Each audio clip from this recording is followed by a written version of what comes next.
Homélie du Père Gilbert Adam sur l'Évangile selon saint Jean, chapitre 14, versets 27 à 31.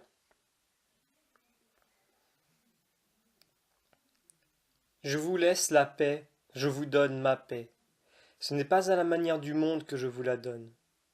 Que votre cœur ne soit pas bouleversé, ni effrayé. Jésus nous laisse sa paix. Il nous parle dans la perspective de son douloureux départ de ce monde. Devant la frayeur des apôtres, devant la croix, Jésus annonce la paix qu'il donnera aux disciples. Jésus est déterminé à sauver le monde, à accomplir l'œuvre d'amour du Père. Il nous manifeste ainsi l'union d'amour avec son Père. Si vous m'aimiez, vous seriez dans la joie, puisque je pars vers le Père, car le Père est plus grand que moi. L'envoyé du Père s'est manifesté. Il accomplit une œuvre de paix. Le désir de Jésus, c'est que le monde sache qu'il aime le Père. Il a toujours fait comme le Père lui a commandé. Notre chemin consiste à le contempler et à entrer dans la filiation qu'il nous propose. La paix est là, nouvelle, éternelle, même si le trouble et la frayeur sont au rendez-vous de la croix. Sur la croix, par sa mort, Jésus vaincra la mort et la peur. Il nous prouve ainsi son amour miséricordieux pour l'humanité.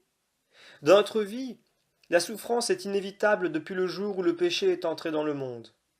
Mais Dieu, dans son amour infini, nous a donné le moyen d'acquérir la paix au milieu de la douleur. Je m'en vais et je reviens vers vous. Nous entrons dans le double mouvement de Jésus qui quitte les disciples et qui va vers le Père. La foi nous mettra en relation avec Jésus et avec le Père. Nous continuons la lecture de l'Évangile. Vous avez entendu ce que je vous ai dit. Je m'en vais et je reviens vers vous. Si vous m'aimiez, vous seriez dans la joie, puisque je pars vers le Père, car le Père est plus grand que moi. Je vous ai dit ces choses maintenant, avant qu'elles n'arrivent. Ainsi, lorsqu'elles arriveront, vous croirez.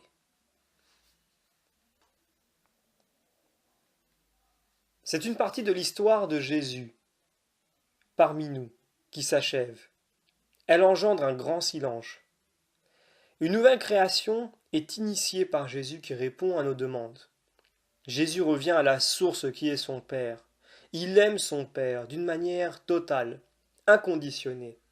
Tout ce que dit le Père, Jésus le fait.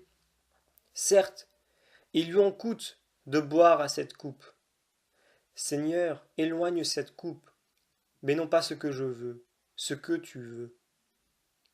Jésus vient donc faire les disciples avant de les quitter. Il nous donne sa parole comme point d'ancrage à notre fidélité. De notre fidélité à cette parole va dépendre notre paix. Le double mouvement du Christ vers son Père et vers nous établit le lien porteur de la foi.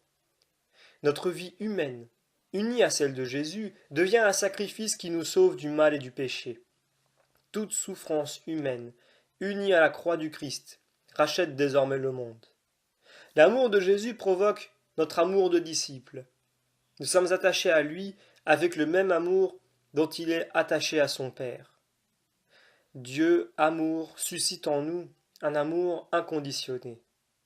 Ressuscité, Jésus porte tout, il relie tout. Nous terminons la lecture de l'Évangile. Désormais, je ne parlerai plus beaucoup avec vous, car il vient, le prince du monde. Certes, sur moi, il n'a aucune emprise, mais il faut que le monde sache que j'aime le Père et que je fais comme le Père me l'a commandé. Le chemin qui s'offre à nous consiste à le contempler et à laisser sourdre la parole de filiation qui monte en nous. Le monde passe en Dieu. Nos frères seront attirés vers le Père. La paix est là, nouvelle, éternelle. La confiance absolue de Jésus pour son Père est un chemin de vie. C'est cet amour que nous portons désormais à Jésus. Il répondra toujours à nos demandes, dans une disponibilité totale. Ressuscité, il porte tout et une nouvelle création prend naissance. Il s'agit pour nous de rejoindre Jésus dans une adhésion de foi, d'espérance, avec un amour totalement nouveau. Heureux sommes-nous de le découvrir. L'amour inconditionné de Jésus vers son Père et des disciples vers Jésus est dégagé de toute emprise du menteur.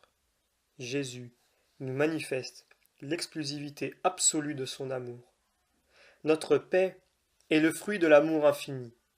La foi en cet amour est la richesse de notre vie. C'est quand Jésus reviendra du séjour des morts que les apôtres comprendront ce message. Nous demandons la grâce de recevoir l'Esprit Saint, l'Avocat, le Consolateur.